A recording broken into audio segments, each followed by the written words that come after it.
Happy New Year! It's 2014, and I now have my list of my top 10 favorite movies of the year. And I just want to say right now, I emphasize favorite. There is a difference between what's could be considered the best and just which ones I enjoy the most. So both do come into play here, but yeah, that's something I just want to point out right now. It's what I consider to be like my favorite movies.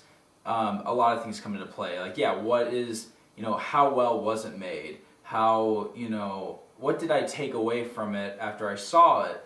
And also just how much did I enjoy it, what it meant to me. And just as a film in general, feelings aside, how does it stand? So, yeah, that's just something I wanted to point out right now. So just real quick. So, yeah, this is my list of my top 10 favorite movies of 2013.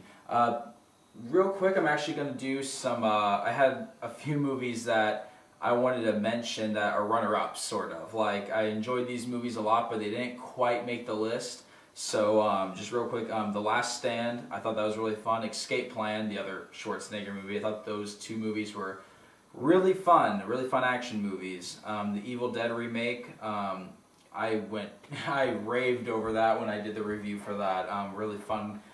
Gory horror film, just a really fun, shocking flick for anybody that's a fan of that kind of genre of horror like me. Also, The Iceman, very powerful crime thriller. Michael Shannon was phenomenal in it. Redemption, which I already did a review of, otherwise known as Hummingbird. Great Jason Statham performance, and just a pretty solid drama. And The Hobbit, The Desolation of Smaug. Again, as I did in the review, that I thought that was better than the first Hobbit, and I think it was a pretty fun adventure film. So those are some runner-ups. So with that said, let's go ahead and start the list. Number 10, Drinking Buddies. I saw this film not really knowing what to expect. It wasn't my idea to watch it, but Ben wanted to see it, and it had some cast members that we liked, and so I was like, okay, sure, I'll give it a watch. And the title, the title kind of did not appeal to me, because when you hear about a movie that's supposed to be kind of a comedy called Drinking Buddies, you probably assume it's going to be some teen comedy, some stupid college, party movie or something. That's not what this movie is at all. This is actually, Drinking Buddies is a very smart comedy drama. It's very well acted. There's a lot of, in fact, if I recall reading correctly, the script was actually completely improvised, and you can kind of tell it's improvised, but in a good way. Like, it just feels real and natural and genuine, and these characters feel like they really know each other and that they've been together for a while, and the movie just ends up becoming a really emotional, but in a good way, a really emotional and fun ride, and it can really teach you something about the value of friendship, and about whether or not to take like a relationship that you have with somebody, a friendship that you have with somebody, whether or not to take that maybe to a step further than that, Anyways, a really solid movie. I really liked it. I heavily recommend it. Number 9, the remake of Maniac, starring Elijah Wood. When I heard that they were remaking this movie, the original Maniac is from the 80s, and it's a very controversial horror film, and it's very brutal. And when I heard that they were remaking it, and not only that, but Elijah Wood was going to play the killer, I was really thrown off by that, and I was pretty skeptic too.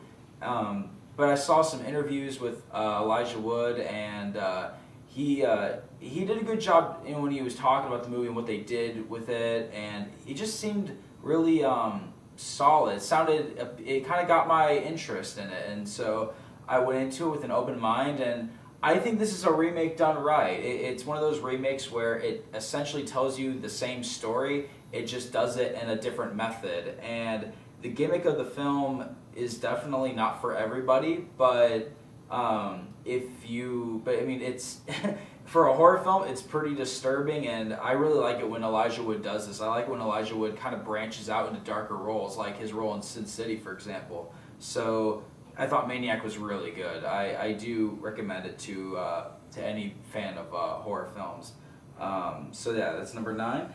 My number 8, The Frozen Ground. I did this review earlier this year, last year, since 2014 now, but Frozen Ground was a solid crime drama. I mean, Nicolas Cage, he's back. This was kind of supposed to be his comeback film, and it's kind of sad because not that many people saw this movie, and even the people that did, not everyone really liked this movie that much or cared for it too much, and I think that's a shame because I think this movie is solid, and I'm not just saying that because I like Nicolas Cage. I mean, it's a solid crime thriller, and Cage is great as the lead protagonist.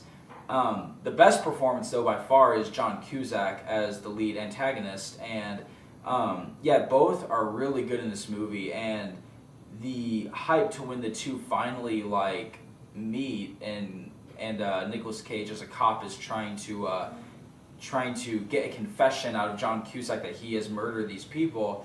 It's intense. I recommend it if you're a fan of crime dramas. If you're a fan of very mysteries, I definitely recommend The Frozen Ground. Number 7, Captain Phillips. Another very performance-driven movie. Tom Hanks is just, he's at his A game here. He really gives a great dramatic performance in this, and it was, for me at least, I thought it was a really intense, hostage thriller. And in addition to Tom Hanks, I can't pronounce the names of the actors, but the actors that play the pirates in the movie, they're also just so good. They're intense to watch the entire time, and they're just great. They are. Them along with just a solid score and solid direction. It's a really good hostage thriller. I do recommend Captain Phillips quite a bit. It was one of the best films I saw this year. Obviously it's on the list. So number 6, Nebraska. Nebraska, again, most of these movies now that I'm starting to mention on the list, I've already done reviews for. But Nebraska, again, just a really clever and really, beautifully shot comedy drama. And the black and white in the movie is presented great. It looks good. Bruce Dern is so good in the film, and I've always liked Bruce Dern a lot. And this is no exception. He's great in this movie, and so is most of the cast as well. And it's just a really fun movie. The comedy works and the drama works. It knows when to be funny, and it knows when to kind of be a little bit more serious, and it knows when to break those walls. It knows when to. It just knows if there's a dramatic moment and they want to add kind of a joke, they know how to ease the tension. They know how to put it in there right. It's done in a very subtle and clever way. It is very dry humor. It's not for everybody, but personally, I had a really good time with this movie. So yeah, I really like Nebraska. Number 5, 12 Years a Slave. 12 Years a Slave was one of the hardest movies I've ever had to watch, but that's its purpose. This is a very, very unforgettable and very powerful drama, and again, kind of what I said in my review for this movie, I just don't know what I can say to do it justice.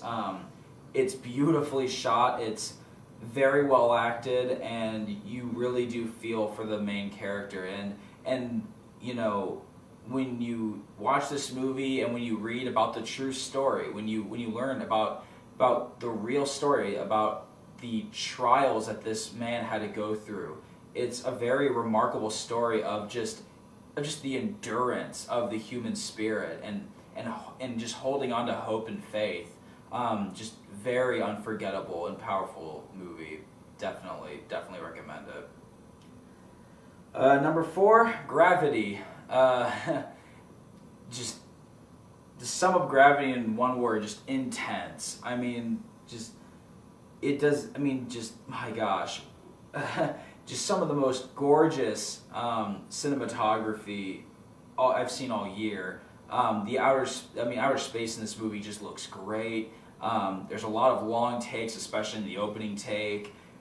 Sandra Bullock, she literally does lead this entire film, and she does it so well. She's so charismatic, and you really want her to get out of this crisis, okay? And George Clooney is also just so charming and charismatic that he's also a lot of fun to watch.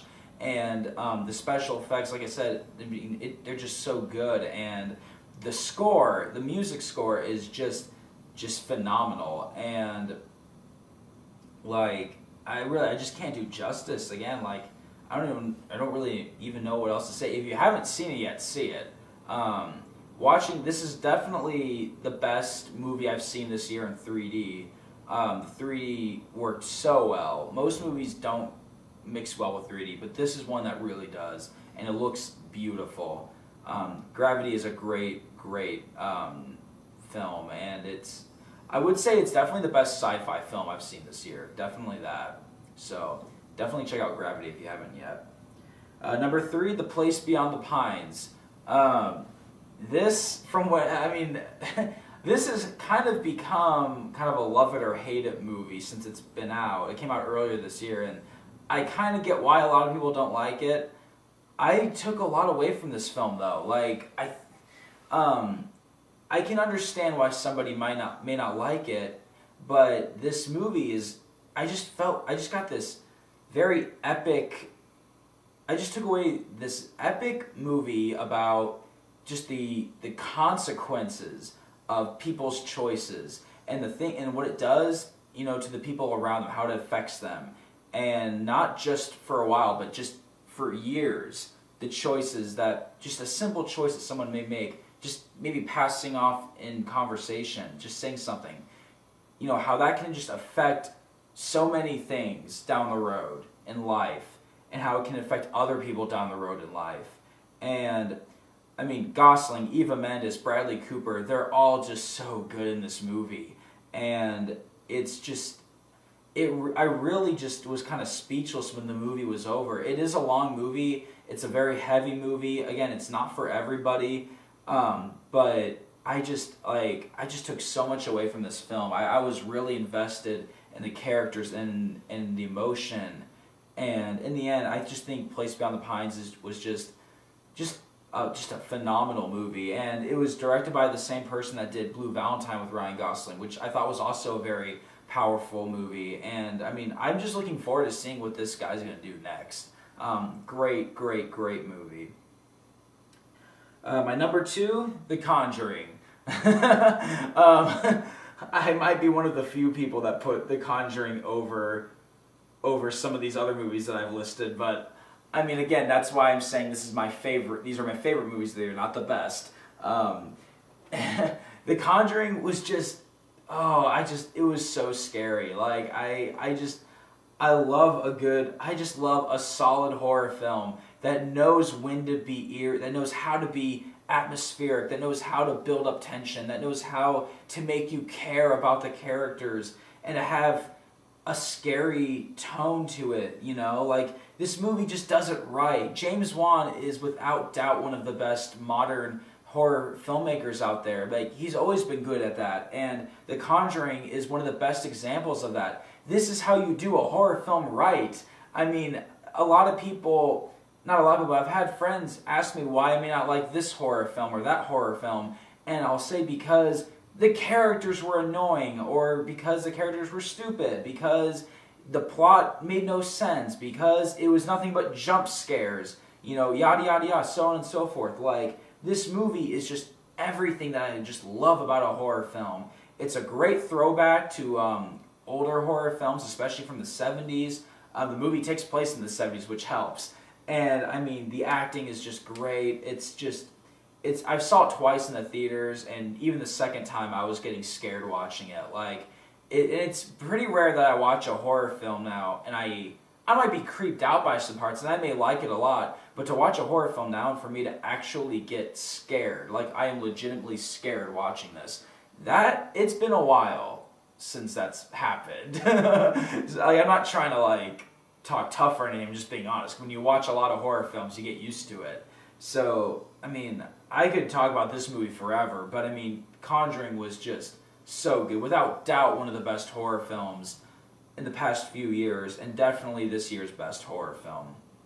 And my number one movie of 2013, the one I loved the most, American Hustle. I really didn't expect this one to be it too. I saw the trailer and I thought that looks pretty fun. I bet that'd be a good movie. And then I kind of forgot about it for a while. I saw the trailer like way before I saw the movie, and I kind of forgot about it. I didn't see trailers for a while of it, and then Jim messages me on Facebook telling me that if I go see it when it premieres, he would love to tag along because he really wants to see it. So I thought, okay, sure, we'll do that. Because I totally forgot about the movie for a while. And then, having not seen the trailer in quite a while, I came into this not really knowing what to expect. And we sit down, and the movie starts, and from the opening text of the film, I was instantly hooked in. I just loved this movie from beginning to end. I was laughing when I was supposed to. I was silent when I was supposed to. Everybody in this movie is so good. I mean, everybody. Bale, Adams, Lawrence, Cooper, everybody. They're just so phenomenal. They all came into this just giving it their all, and it pays off so well. Beautifully shot, great soundtrack. And just it has this very 90s Scorsese feel. And I say that in a good way. Like, it felt, this is like something that you would watch back to back with Casino or Goodfellas. Like, it just has that cool tone where you are watching these horrible people, these criminals, but you just love watching them. And you love watching them do what they're doing. Just such a phenomenal movie, and my favorite movie of the year by far. I'm looking forward to seeing it when it comes out. Again, this is one I'm gonna be watching a lot when it comes out. Such a good film, and you know, this was honestly a pretty good year for movies for me. I mean, besides all the movies I just listed, I mean, Fast and Furious 6 was just as much fun as Fast 5. Pacific Rim was really fun. I mean, this really was a pretty solid year, I thought. There are a lot of stinkers that came out this year, but there were a lot of fun ones too. And I am looking forward to seeing what's going to be coming for this new year. So, yeah, those are my top 10 favorite films of 2013. Stay tuned. My list for my most hated movies of 2013 will be out soon. Tomorrow is the premiere of Paranormal Activity, the marked ones. I'll probably be going to see that. I'll probably do a review up by Friday. So, thanks for watching. See ya.